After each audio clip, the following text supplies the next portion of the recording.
بسم الله الرحمن الرحیم. الحمد لله والصلاة والسلام على سيدنا رسول الله وعلى آله وأصحابه ومن والاه. اما بعد، السلام علیکم و رحمت الله و برکاته. در ماه رمضان، در ماه قرآن، ماه نماز و ماه انفاق هستیم. رمضان در کشورها. آیا میدانید که آن مسلمانی که 3 ساعت 4 ساعت بعد از ما افطار می کند باز هم روزش مثل ماست و اجر بیشتری هم دارد، زیرا که مدت طولانی تحمل می کند؟ همین نمازی که ما میخوانیم، آن که در اروپا یا در آمریکا یا در آفریقا، در استرالیا است و در نیوزلند هست، همین نماز را میخواند، زیرا که میداند این نماز بر مسلمان واجب است هر جایی که قرار گرفته باشد. مهم آن است که نماز را به وقت انجام بدهد. یکی از عملی که در این ماه بدان توجهی بیشتری می شود بعد از انفاق و بعد از تلاوت قرآن نماز است. نماز رکن دوم اسلام، مهمترین عبادتی که بعد از توحید انسان مؤمن باید انجام بدهد. بیش از 100 آیه در قرآن داریم که تأکید بر نماز می کند. در اول سوره بقره وقتی که اهمیت قرآن می فرماید، فوراً مسئله نماز را می آورد. الف لام میم ذلک الکتاب لا ریب فیه هدی للمتقین. این متقین کیا هستند؟ اینکه قرآن هدایتی است برای متقین. متقین کیا هستند؟ الذین یقیمون الصلاة. اولین چیزی که قرآن بهش اشاره داره اقامه نماز است. چرا به صیغه مضارع مستمری آمده؟ برای اینکه روزانه است، مثل یتلون کتاب الله. پس بنابراین یقیمون الصلاة یعنی مستمرا دارن نماز ظهر تمام شد، صبر میکنیم 2 ساعت بعد عصر، 3 ساعت بعد عصر. نماز عصر تمام شد، 2 ساعت 3 ساعت بعد نماز مغربه و همچنین نماز صبح، و روزانه تکرار می شود و تعطیلی در آن نیست. شما توجه کنید، تنها عبادتی است که مستمری به شکل روزانه انجام می گیرد ادای نماز است، اقامه نماز است. رمضان سال 1 بار است، روزه سال 1 بار، زکات سال 1 بار، حج عمری 1 بار. در عمر 1 بار شما موفق بشید مراسم حج را انجام بدهید کافی است. ولی تنها نمازی است که روزی 5 وعده باید بخوانیم. تکراری است، تعطیلی هم نداره و باید هم سر وقت انجام بگیره. لذا مهمترین عبادت بعد از توحید است. چقدر تأکید شده در رابطه با ادای نماز. حالا چه نمازی؟ در حدیثی از رسول الله صلی الله علیه وسلم آمده می‌فرماید که صلوا کما رأیتمونی اصلی.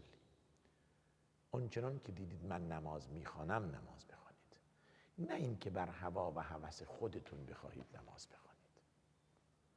نماز با اون کیفیتی که رسول الله صلی الله علیه وسلم انجام داده و خونده، یعنی درش طمأنینه هست، درش آرامش هست، درش تلفظ حروف قرآن صحیح هست، درش تسبیحات درست انجام میگیرد، تکبیر درست است، رکوع صحیح است، از رکوع بالا آمدن صحیح است، به سجده رفتن همچنین، و طمأنینه و آرامش هست. لذا آرامش و طمأنینه در نماز در نزد بیشتر اهل علم یکی از ارکان مهم نماز است.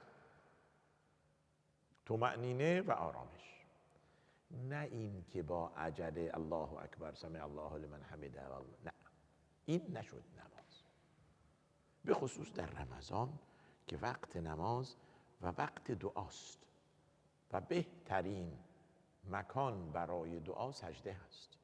طبق فرمایش رسول الله صلی الله علیه و سلم می‌فرماید اقرب ما یکون العبد الی ربه و هو ساجد فاکثروا فیه من الدعاء. در سجده زیاد دعا کنید، یا فاجتهدوا فیه من الدعاء. دقت کنید، در سجده دعا کنید.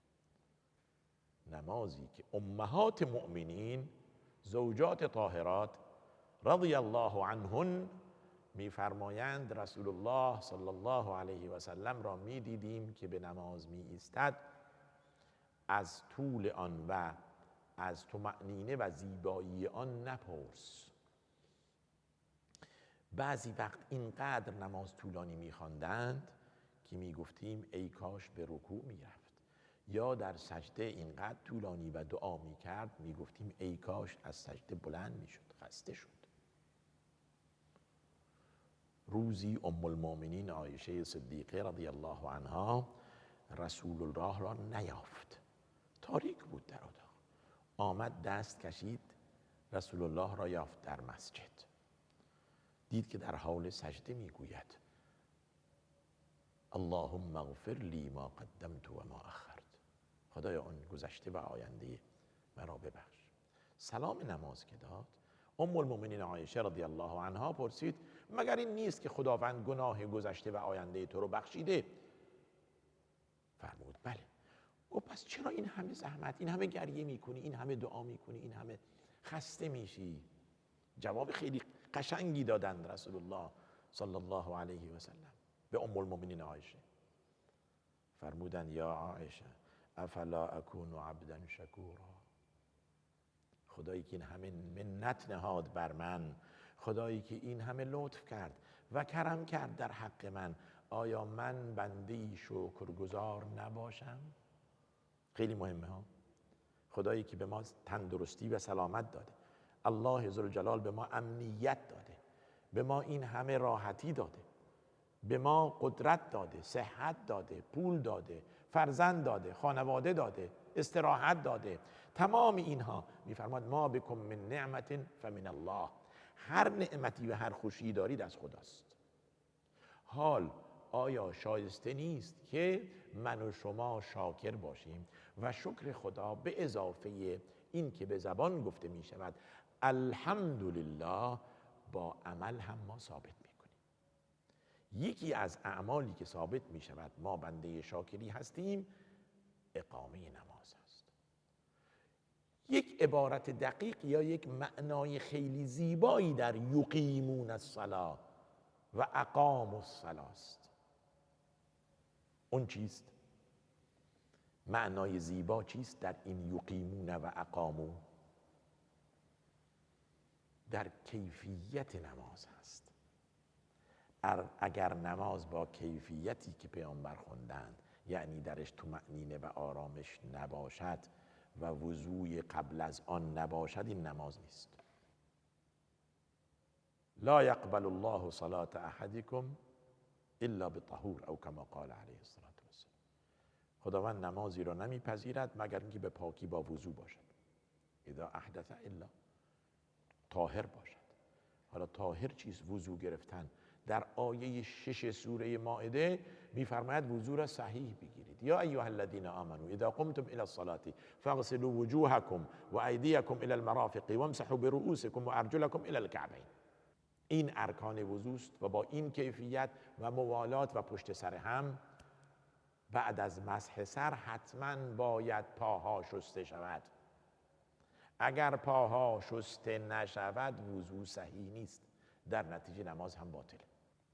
در حدیثی میفرماید ویل للاعقاب من النار، وای بر کسانی که پشت پاشون آب نمیگیره از آتش جهنم. هشدار تلنگری است برای اینکه این وضو را ما باید به نحوه صحیح انجام بدیم. بهترین وضو فی المکاره، در سختی، در سرمای زمستان و در گرمای تابستان است. ما برای این که نمازمون اونطور که خدا فرموده اقامه نماز انجام داده باشیم، یقیمون الصلاة باشیم، باید که ارکان و مقدمات آن را نیز دارا باشیم. یک وضوی صحیح، دو نیت. خیلی مهمه که شما این را برای تقرب الی الله انجام میدهید. باز هم نباید ریا در این باشد. در سوره نور میفرماید فی بیوت اذن الله ان ترفع و یذکر فیها اسمه یسبح له فیها بالغدو والآصال رجال نه نساء، مردانی که لا تلهیهم تجارة ولا بیع عن ذکر الله و اقام الصلاة و ایتاء الزکاة تا آخر آیه. میفرماید این نماز باید در مسجدی باشد که مردان در آن دعوت می شوند. یذکر فیه اسمه، الله اکبر که گفت مسجد، به خصوص در ماه رمضان. آقا نماز به جماعت، مگر برای خانم ها که در خانه است. برای خانم ها جماعت واجب نیست، برای مردان واجب است که در مسجد در صفوف مردان نماز بخوانند. می‌فرماید نماز جماعت بهتر است تا نماز فرادا خوندن. در یک روایتی 27 درجه، در روایت دیگر 25 درجه. علما می‌فرمایند اون نمازی که در مسجد با جماعت خونده شد 27 درجه بهتر از نمازی است که تنها خوانده بشود، و اون نمازی که با جماعت خونده شد ولو اون که در مسجد نباشد 25 درجه بهتر از نماز تنهایی و فرادا است. این فرصت را از دست ندهیم، تمام این 5 وقت را با جماعت در مسجد بخوانیم، به خصوص نماز تراویح. اون چیزی که این ماه را از ماه‌های دیگر ممتاز می‌سازد نماز تراویح با جماعت است، و این تراویح سنت مؤکده است، عمل رسول الله صلی الله علیه و سلم هست. 3 شب پشت سر هم رسول الله صلی الله علیه و سلم آمدند و این نماز را خوندند. شب 4 صحابه کرام منتظر بودند که رسول الله صلی الله علیه و سلم تشریف بیاورند و این نماز را بخوانند، ولی نیامدند. فردای آن روز مردم پرسیدند یا رسول الله ما دیشب در مسجد منتظر بودیم. فرمود عمدن این کار را کردم، نیامدم، ترسیدم که بر شما فرض شود و نتوانید انجام بدهید. پس بنابراین ادای نماز تراویح در شبهای رمضان سنت مؤکده است که عمل آن رسول الله صلی الله علیه و سلم انجام داده و بعد صحابه کرام در بعد از آن این استمراریت و این ادامه این نماز را جزو سنت ها و راه و روش او صلی الله علیه و سلم قرار دادند. اهمیت نماز در ماه مبارک رمضان. متاسفانه بعضاً که رمضان تمام شد، روز تمام شد، نماز هم تمام می کنند. یعنی مسلمان رمضانی اند، فقط در رمضان نماز بخونند و روزه می کنند، بعد از رمضان دیگه پیداشون نیست. به اینها میگن مسلمان موقت، مسلمان رمضانی، سال 1 بار مسلمانند فقط. درسته که در ماه رمضان اجر مضاعف است، ولی معناش این نیست که ما بعد از رمضان دیگه اهل نماز نباشیم. 5 وقت اذان گفته میشه، ما ندا میشیم. در روایت اومده است که این نماز باید جایی خونده شود که حیث ینادا بهن. کجا ینادا بهن؟ در مساجد. در مساجد. پس این ما را تربیت کند، ما را در قالبی قرار دهد که عادت داشته باشیم در جماعت مسلمین در مسجد شرکت کنیم. هر جا که قرار گرفتیم وقت نماز شد، ما به جماعت بیستیم. اگر مسجد هست فبها، اگر مسجد نیست در مصلایی که در آنجا قرار گرفته، و اگر هم نیست در محل کارمان به وقت نماز میخوانیم و اجازه نمیدهیم که وقت نماز به تأخیر بیفتد. لذا در مسئله ادای نماز به وقت هشداری است که اگر تمام شد و شما انجام ندادید، یعنی وقت تمام شد و شما این را ادا نکردید، شامل آن آیه‌ای میشوید که میگوید و اضاعوا الصلاة و اتبعوا الشهوات فسوف یلقون غیا. اونهایی که نماز را دست کم گرفتند، از وقت خود گذراندند. اگر انسان خواب برود تعمدی درش نیست، اگر انسان فراموش کند تعمدی درش نیست، ولی به طور عمد شما در وقت نماز نخوانید، ایمان شما زیر سوال می رود. اون که خواب رفته عمد نبوده، اون که فراموش کرده عمد نبوده. لذا در روایت صحیح داریم که می‌فرماید که کسی که نماز را فراموش کرد، من نام عن صلاة او نسیها فلیصلیها اذا ذکرها، وقتی که فراموش کرد یا خوابش برد کفاره‌ای ندارد جز این که بعد از این که بیدار شد یا یادش آمد آن را قضا بخواند. ولی انسان مؤمن حریص است که مبادا نمازی از آن فوت شود و بعداً قضای آن را بخواند یا حتی قضای آن را باز فراموش کند و نخواند. پس نماز به وقت یکی از برنامه‌های مهم انسان مؤمن هست، به خصوص در این ماه. در این ماه که عبادت چند برابر می شود، از جمله نماز، از جمله روزه و زکات و تمام انفاقها چند برابر است، به خصوص این نمازی که ما روزی 5 بار آن را می‌خوانیم. به اضافه این نماز واجب ما 12 رکعت سنت داریم که بهش میگویند سنن راتبه، سنتی که ما در ادای آن به الله نزدیک میشویم، سنتی که ما به خاطر دستور رسول الله صلی الله علیه وسلم آن را انجام میدهیم. 2 رکعت قبل از ظهر یا 4 رکعت یا 2 رکعت بعد از ظهر یا 4 رکعت و 2 رکعت بعد از مغرب و 2 رکعت بعد از عشا و مهمتر از همه 2 رکعت قبل از نماز صبح. این 12 رکعت رو در حدیثی میفرماید رکعتی الفجر خیر من الدنیا و ما فیها. 2 رکعت نماز سنت قبلیه صبح از دنیا و ما فیها بهتره. حالا اگر نماز سنت از دنیا و ما فیها بهتره، نماز فرض چطوریه؟ پس فرضش چقدر اجر داره خدا میداند. مواظب سنت ها باشید.